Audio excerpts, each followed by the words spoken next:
بسم اللہ الرحمن الرحیم۔ کتاب الاشارات والتنبیہات، اور یہ ابو علی سینا کی کتاب ہے اور اس کی نویں فصل جس کا عنوان ہے ابدا۔ تو اس سے پہلے ہماری یہ جو بحث شروع ہوئی تھی، اس جو پہلا مرحلہ ہے اس میں ہے حادث کی، یعنی ممکن الوجود کی، کہ کوئی بھی چیز جب وجود میں آتی ہے تو وہ کیا ہوگی، چاہے اسے مصنوع کہیں، چاہے اسے مخلوق کہیں، چاہے اسے معلول کہیں، چاہے اسے ابدا کہیں۔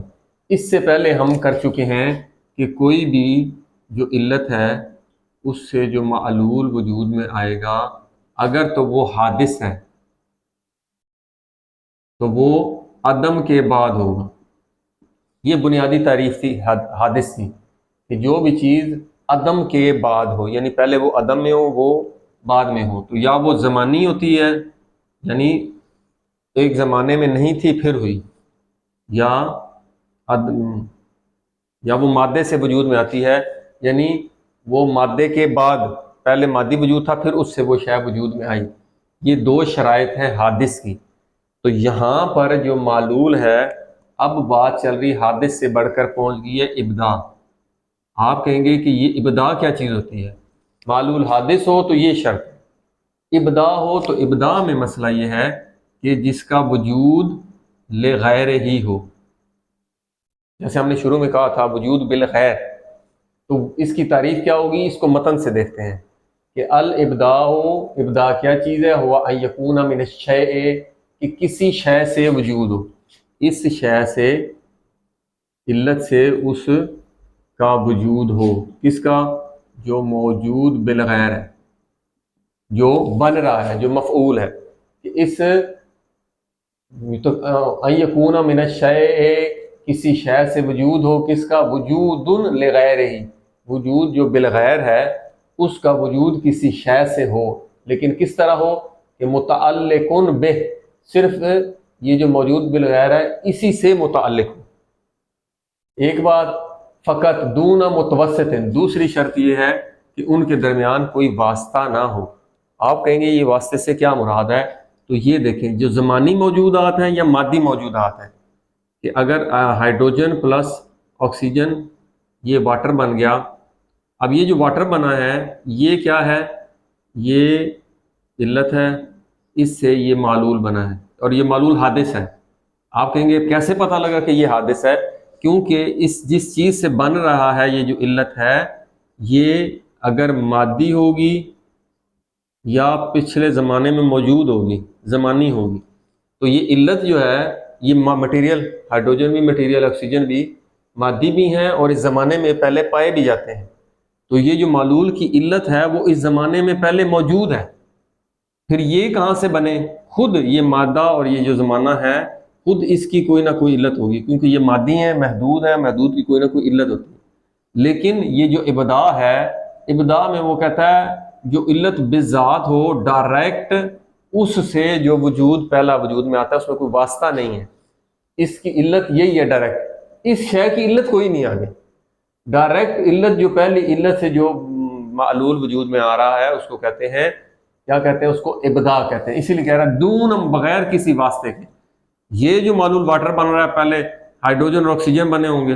ہائیڈروجن اور کب بنے ہوں گے؟ جب خود مادہ بنا ہوگا، کیونکہ یہ تو صورتیں ہیں، مادے کی حالتیں ہیں۔ اس سے پہلے مادہ بنا ہوگا، مادے سے پہلے جسم بنا ہوگا، جسم سے پہلے وہ اس کی عالم مثال میں کوئی صورت، اس کی کئی واسطے ہیں، تب جا کے یہ پانی بنا ہے، جبکہ یہاں پر کوئی واسطہ نہیں ہے۔ ایک او آلتن او زمان، نہ ہی آلہ بیچ میں ہے نہ کوئی زمان بیچ میں واسطہ ہے، کہ یہ جو علت ہے کسی اپنے آلے کے ساتھ مل کے۔ مثلا جو پچھلے مباحثے میں ہم نے عرض کیا تھا، حادث کے لیے دو طرح کی شرائط پائی جا سکتی ہیں، امور پائے جا سکتے ہیں۔ وہ کیا ہو سکتے ہیں؟ کہ وہ امور اس کی ذات میں ہو، جیسے ارادہ اور اختیار، کیونکہ آپ پچھلی بحث دیکھ سکتے ہیں، یا علت کے اس کے ذاتیات سے باہر کوئی شے، مثلا آلہ ہے، آپ نے تیشہ چلانا ہے، نجار کو تیشہ، نجار جو علت ہے تو اس کو تیشہ چاہیے یا اس کو لکڑی چاہیے، تو یا دوسری جو مثالیں آپ سے عرض کی تھیں، تو بغیر کسی مادے، کسی آلے اور زمانے کے، یہاں پہ زمانہ بھی بیچ میں حائل نہیں، لیکن اس سے پہلے اس سے پانی نے بننا ہے، زمانہ ہوگا، زمانے میں یہ ہائیڈروجن آکسیجن ہوں گے، پھر جا کے پانی بنے گا، اور زمانے سے پہلے اس کی علت ہوگی۔ یہاں پر کوئی واسطہ نہیں ہے ابداع میں۔ یہ بنیادی تعریف ہے کہ کوئی بھی شے جس کا وجود لغیر ہی ہو اور اسی سے متعلق ہو، اور ان دونوں کے درمیان کوئی واسطہ نہ ہو، ایک بات. تو یہاں پر پھر کیا فرق ہو گیا؟ تین چیزیں آ گئیں، ایک ابدا، ایک تکوین، ایک احداث یا حادث ہونا. یہ تین قسم کی چیزیں آ گئیں. کیا وہ کون کون سی چیزیں تین ہیں؟ کہ ایک شے کا وجود ہو، یعنی معلول کا وجود ہو، کس سے؟ یعنی اس کی علت کیا ہو. یہ جو کسی شے کا وجود ہے، یہ وجود لغیر ہی ہے، تو وہ کسی علت سے وجود پائے. کسی شے کا وجود ہو، کسی شے کے وجود سے، من الشے، اس کی علت سے اس کا وجود ہو. کس کا وجود؟ لغیر ہی، اور درمیان میں واسطہ نہ ہو.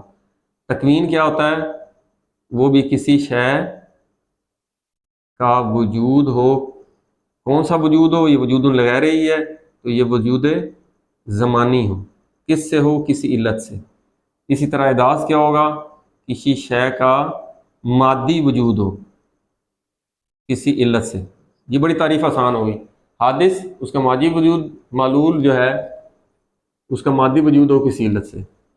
کسی کا زمانی وجود ہو اس کی علت سے. اور ابدا کیا ہے؟ کسی شے کا وجود لغیر ہی اس کی علت سے ہو. ان دونوں میں واسطے ہوں گے، اس میں کوئی بھی واسطہ نہیں ہوگا. یہ تین تعریفیں ہوں گی. اب وہ کہتے ہیں ہم ایک دلیل سے اس کو پیش کرتے ہیں. کیا دلیل سے پیش کرتے ہیں؟ کہ ہم نے تعریف کیا کی کہ ہر وہ جو عدم کے بعد ہو، یہ دیکھیں عدم کے بعد، ہر وہ وجود جو عدم کے بعد ہو، ہر وہ وجود جو عدم کے بعد ہو، کوئی بھی شے جو عدم کے بعد ہوتی ہے کیا ہوگی؟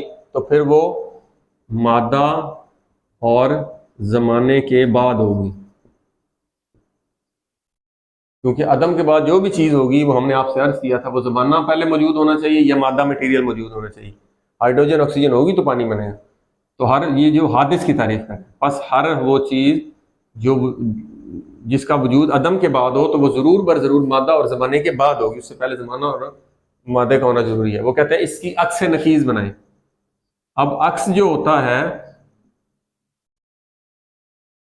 ٹھیک ہے، نقیض ہوتا ہے اس کی نقیض بنانا، کہ لاش ہے، شے اس کی لاش ہے، نقیض ہے. اور عکس ہوتا ہے اس پہلے جملے کو ادھر لے آئیں اور دوسرے جملے کو پہلے کے مقام پر لے آئیں، لیکن ان کی نقیض بناتے ہوئے، اس کی بھی نقیض بنائیں، اس کی بھی نقیض بنائیں. تو پھر کیا ہوگا کہ ہر وہ چیز، پہلے اس کو لے آئیں، اس کو شروع میں لے آئیں گے، تو کوئی بھی چیز جو اس کو عدم اور زمانے کے بعد نہ ہو، یہ نہ مادے اور زمانے کے بعد ہوگی. تو کوئی بھی شے جو عدم اور زمانے کے بعد نہ ہو، عکس بھی ہو گیا، اس کو ادھر لے آئے اور اس کی نقیض بھی بنا دی. ہر وہ شے جو عدم اور زمانے کے بعد نہ ہو، تو پھر اس کے لیے نتیجہ کیا نکلیں گے؟ وہ عدم کے بعد ہو، وہ عدم کے بعد نہیں ہوگی.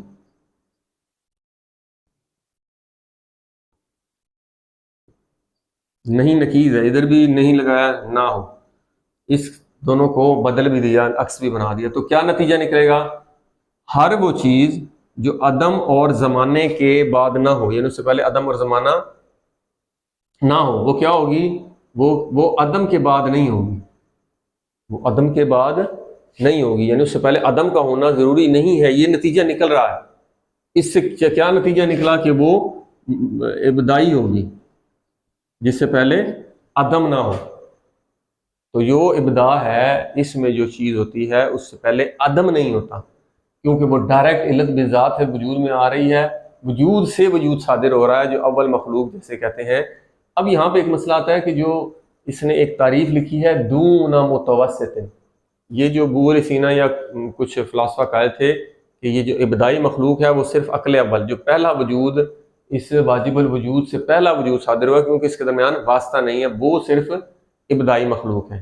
جبکہ دیگر حکماء اس بات کے قائل ہیں کہ جو بھی مجردات، عقول اور جو مراتب ہیں اولیات، وہ کیا ہے؟ ڈائریکٹ علت سے واسطے کے ساتھ تو ہوتے ہیں، لیکن ان سے پہلے عدم نہیں ہوتا. یہ خود وجودی ہے، اس سے اگلا وجود ظاہر ہوتا جائے گا، اس سے اگلا وجود، اس سے اگلا وجود.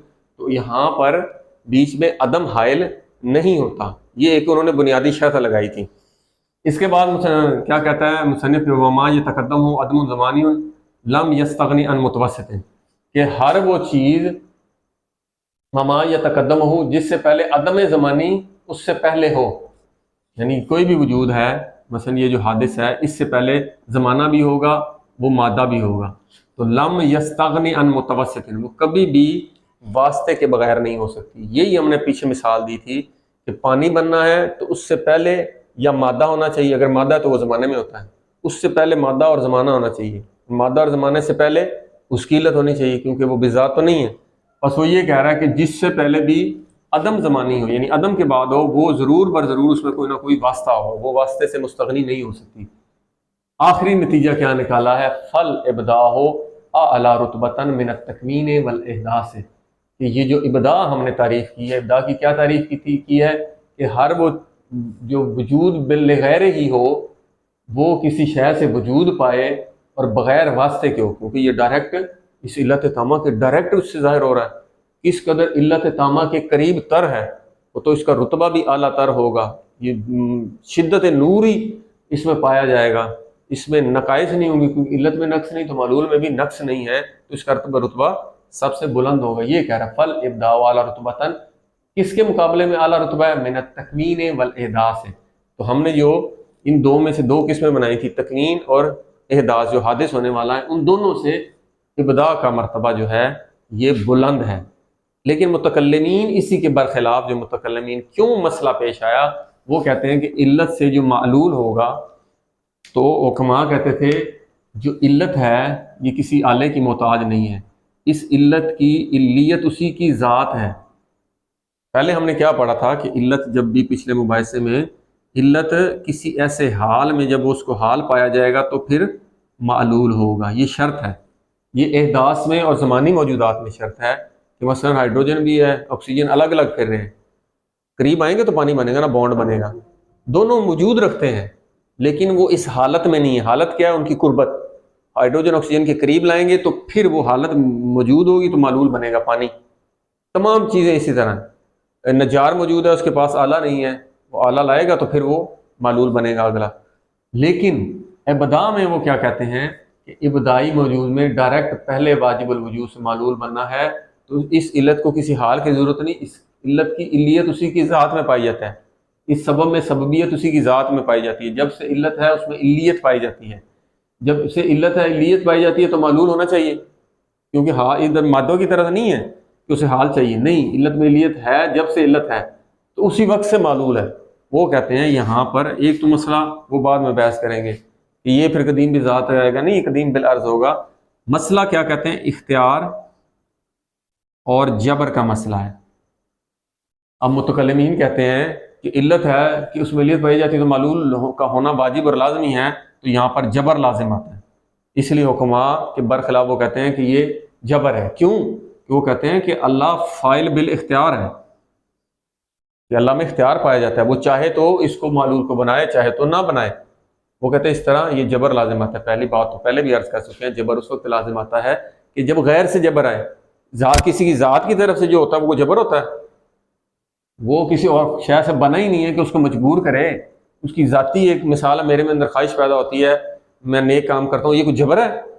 جبر غیر کی طرف سے ہوتا ہے، چاہے اچھے کام کے لیے چاہے برے کام کے لیے، تو یہ جبر لازم نہیں آتا۔ دوسری بات یہ ہے کہ آپ کہتے ہیں کہ وہ کرے یا نہ کرے، تو ان دو چیزوں میں وہ مجبور ہو گیا کہ وہ کرے یا نہ کرے، جبکہ حقیقی تعریف ہم نے اختیار کی تھی وہ یہ نہیں ہے کہ وہ چاہے تو کرے چاہے تو نہ کرے۔ خود احادیث میں وارد ہے، صبح کی دعاؤں میں ہے کہ اللہ جب کسی چیز کو چاہتا ہے تو دوسری طرف نہیں، وہاں پہ وہ کرتا ہی کرتا ہے، اور خیر کے امور وہ چاہتا ہے وہ کرے گا ہی کرے گا، اور جس کو نہیں چاہتا اس کو وہ نہیں کرتا۔ یہاں پر بھی دوسری طرف نہیں ہے، کرنے والے میں دوسری طرف نہیں ہے کہ نہ کرنا نہیں ہے، اور جس کو نہیں کرنا اس میں کرنے والی طرف نہیں ہے۔ کیوں؟ کیونکہ وہ واجب الوجود ہے۔ وہ ممکن الوجود میں دو طرف ہوتی ہیں، ممکن درمیان میں کھڑا ہوتا ہے، اس طرح ایک طرف عدم وجود ہے اور ایک طرف عدم ہے، تو یہ وہ چاہے تو یہ ادھر جائے چاہے تو ادھر جائے۔ واجب الوجود جو بھی ذات ہے اس میں امکان بھی نہیں ہے، عدم بھی نہیں ہے، اس کی ذات میں مطلق الوجود ہے، تو یہاں پر یہ مسئلہ ہی پیش نہیں آتا۔ الحمدللہ رب العالمین۔